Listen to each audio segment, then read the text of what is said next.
The only child of two of Sweden's best-known personalities, she experienced the trauma of growing up with parents who were totally preoccupied with their respective careers. Neither of them had much time to spare for their daughter, if any. A series of nannies and boarding schools were responsible for Jasmin's upbringing.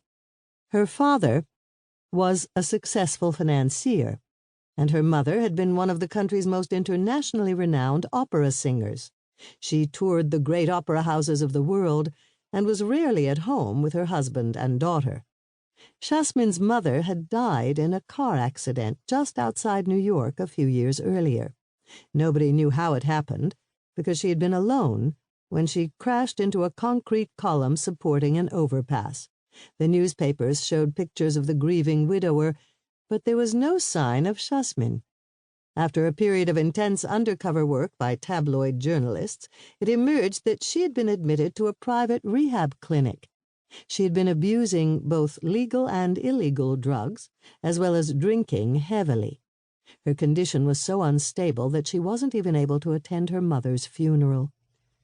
The trigger for the abuse was rumored to be her divorce from husband number 2 6 months earlier. Both her first and second marriages had been childless.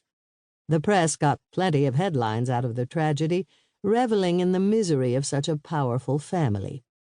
Media interest flared up again when Ian Szymahoff, Jasmin's father, got married again 6 months later, to a woman 40 years his junior.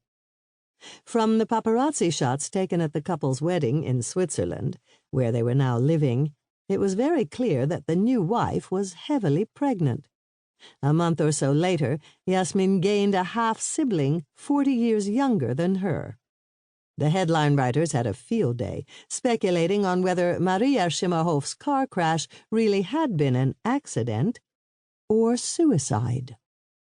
Over the next 2 years, no one had heard much about Jasmin Szymahoff.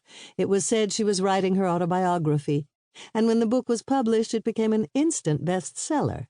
Everyone wanted to know what life had really been like behind the stylish facade of the enormous villa in Örgryte. A number of reviews may have hinted that the use of language was poor, the descriptions of the characters somewhat flat, and the narrative style rather clumsy, but people didn't care. There were a few particularly juicy sections where Jasmin tore into her parents, especially her father. It was clear from the book that he had lavished money on his daughter, but had given her neither his time nor his love. She wrote candidly about her father's many affairs, and how her mother had hit back with her own indiscretions. The book sold like hotcakes. The following year, Jasmin bought an apartment in Vasastan, in the same building where Maud lived. It was the only apartment on the ground floor. It had a special entrance at the foot of the elaborate marble staircase in the lobby, and its windows looked out onto both the street and the backyard. With the permission of the Housing Association Board, the previous owner had built a small glassed-in terrace at the back. He owned an IT company and had renovated the rundown apartment to the highest standards, according to what Maud had heard. When he married and the couple was expecting their first child, he sold the place to Jasmin Szymahoff and moved to a delightful house by the sea. Among other reasons, Jasmin wanted the apartment because it was fairly large, around 450 square feet.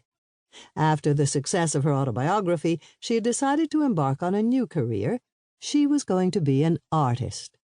Several walls were knocked down in order to make room for a substantial studio. Jasmin wanted to create large installations and needed space. She had spent the entire spring working on her creations. She wrote in her blog, Me, Jasmin, I despise sovereignty and the patriarchy. I have grown up under that kind of oppression, and I know how terrible it is. I want to give the finger to all oppressors and tell them to go to hell. In October, I will be putting on an exhibition at the Hell Gallery. Come along and see my new pieces. At the moment, I am working on Phallus Hanging.